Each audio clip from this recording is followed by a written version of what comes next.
Good morning, Charlie here with Red Summit RF. Today we'll be hiking to the top of Mount Baldy. It's a 14-mile round trip. It's beautiful country up here.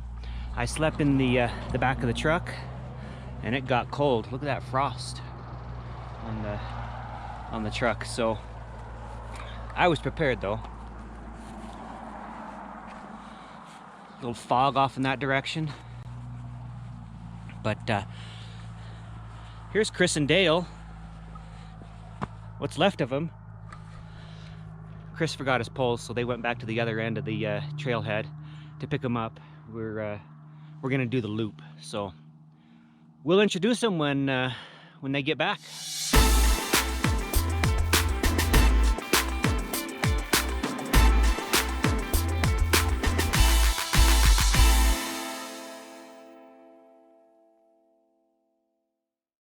We're back with a couple of the what do you call them? Tres cabezas. The Tres Cabezas, all right. Chris and Dale, you already know them from previous videos, so I'm happy to be back with you guys, and we'll see what we can do on seeing if you have to carry me off the mountain or not. I don't think so. Maybe the other way around. Thanks for coming all the way up from Mesa. It was like a 4-hour drive for this guy. Dale AA70Y and I, we're over near Alpine, Arizona, so it took us, what, 40 minutes to get here. Yeah, we arrived at dark 30. In the fog, yeah. In the fog, yeah, as IMC coming in. So, but it's going to be a pretty sunrise. Oh, yeah. The grass out here is covered with frost because it's 30 freaking degrees. I was wondering. Good thing I brought my extra blanket, man. It was cold last night. Yeah, I told you to bring some extra warm gear. Yeah. So.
All right, we're on top.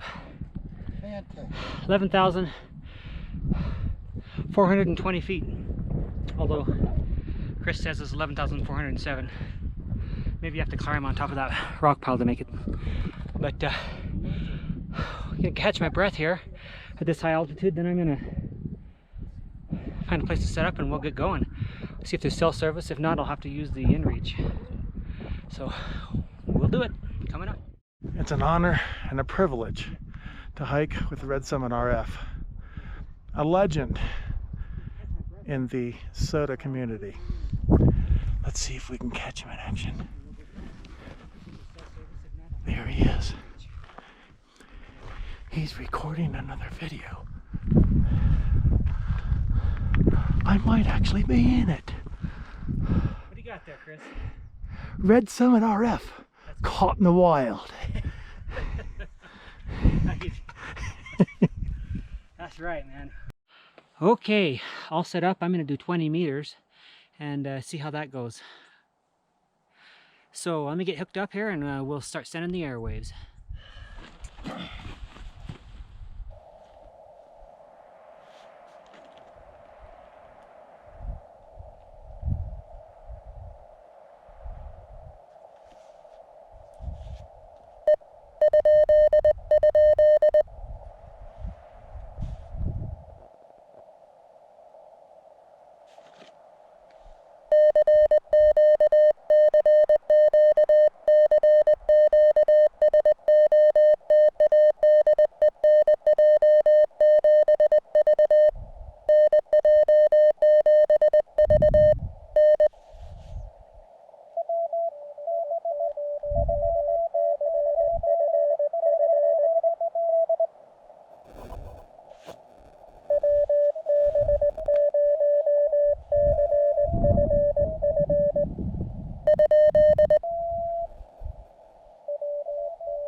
Well, I'm wrapping it up here. I've got everything all packed and ready to go. I'm in the wind, so maybe I better step behind this rock pile where it's not windy. So I think I must have been the first one to throw out my alert, sorry, my spot on this summit before Chris and Dale did, because I had quite a pile up going on 20 meters. Dale took 30 and Chris took 40 and I had 20. So when all was said and done, I had 27 contacts, and then I started chasing a few summit to summits after that, and I got, I don't know, 28, 29, something like that. So I guess I'll sit here on this rock pile and wait for Chris and Dale to get done. Once they're done, then I guess we'll head on back down 7+ miles, and we'll call it a successful activation. All right, Charlie, is life supposed to be serious? Negative. It's supposed to be fun and games. There you go. All right, what do you think, Dale? Amazing. Yeah, epic views, huh? Yeah, I'm so glad to be here. Yeah. All right, here we go. So the reality is, that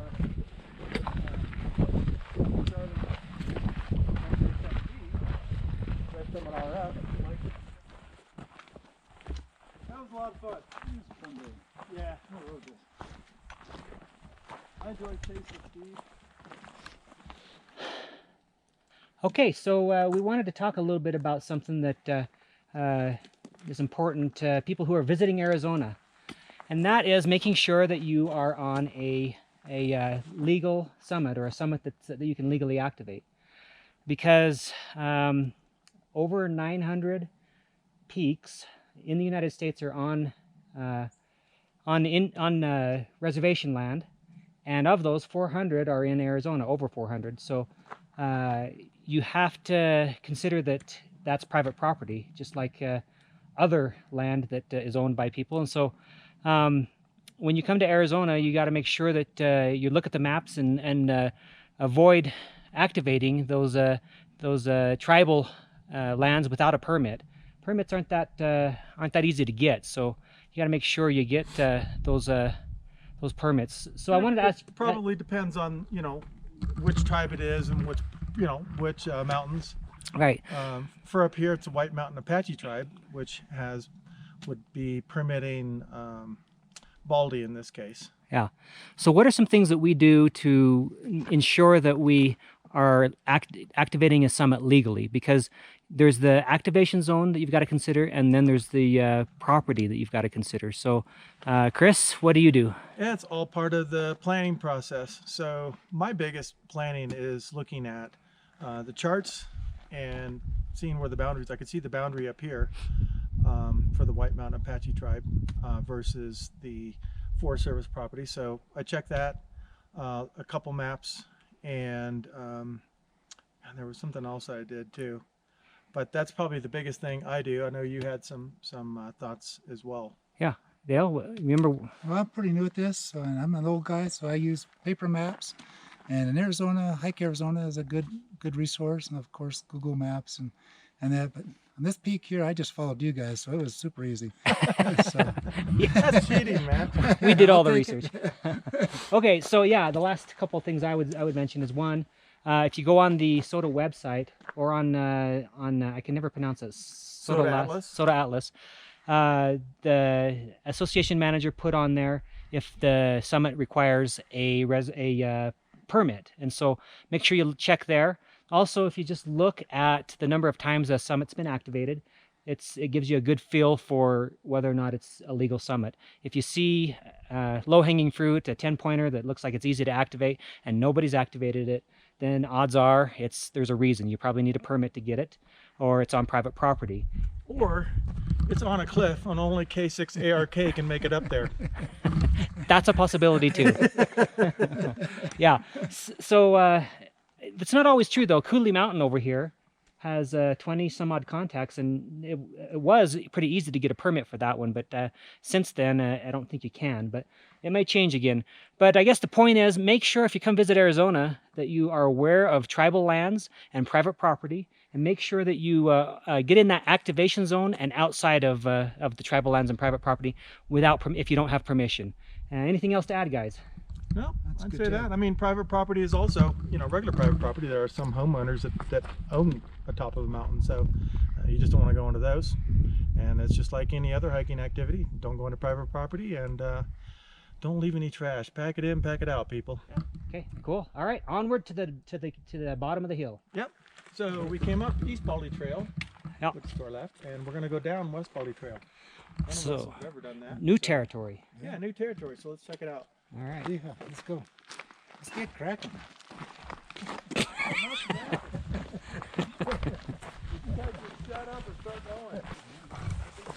Pretty cool, this side of the trail.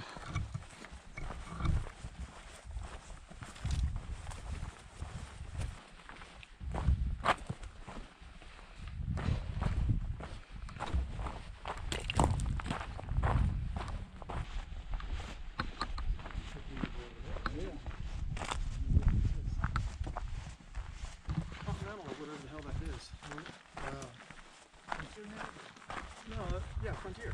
Yeah, I mean, yeah, they got a building just. Did you get a piece with them? No. We've lost a bunch of altitude already. Yeah.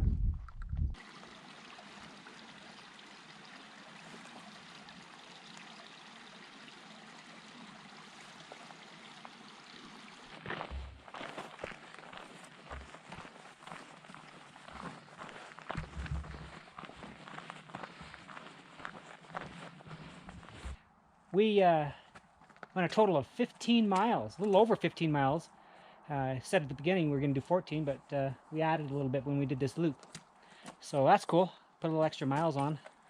Yeah, I had a ball. I mean, this was really, really special coming down the West Baldy Trail. You just can't beat it. The East Baldy is pretty, but I've never done the West Baldy. They've evidently done the trail maintenance, so there was no having to climb over stuff. And it was just gorgeous. There were multiple water features, and it's greener over here, and it was just an epic hike. I definitely recommend doing the east and coming down the west. Yeah, it adds a little bit of distance, but I think it's well worth it. It's worth the scenery. It added a mile, I think. Yeah, you'll have maybe to, a mile and a half at the most. Yeah, you'll have to get a car hop though, because we had Chris drop off his car over here, and then our cars are over there, so we're going to drive over to the other trailhead. So there is that. Yeah, it's 3 minutes, but yeah, you can always walk or hitchhike. So I mean, who wouldn't want to pick this up, huh? All right, appreciate it, guys. So with that, I'm going to say 73 to you guys, and just say thank you for supporting the channel, and we'll catch you on the next one, 73.